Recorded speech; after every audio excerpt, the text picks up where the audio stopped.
مودی کی فسطائی بھارتی حکومت مقبوضہ جموں و کشمیر میں اس وقت جو اقدامات کر رہی ہے اس نے اہل کشمیر کے ہر دل عزیز قائد سید علی گیلانی کی اعلیٰ قائدانہ صلاحیتوں اور دور اندیشی کی تصدیق کی ہے۔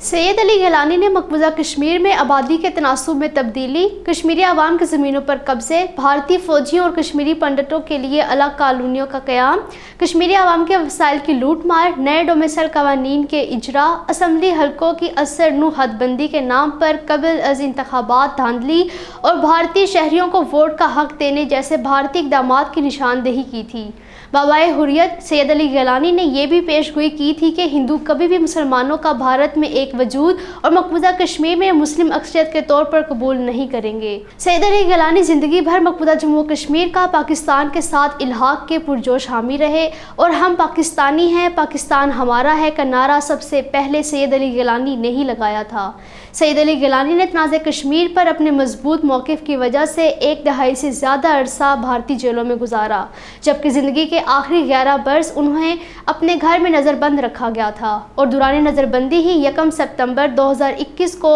داعیے اجل کو لبیک کہہ گئے۔ بھارت کشمیری عوام کی سید علی گیلانی سے محبت کو کبھی نہیں مٹا سکے گا۔ نشاد سری نگر میں ہونے والے ایک پراسرار دھماکے میں 3 خواتین سمیت 7 افراد زخمی ہو گئے، جس کے بعد علاقے میں تلاشیاں لی گئیں۔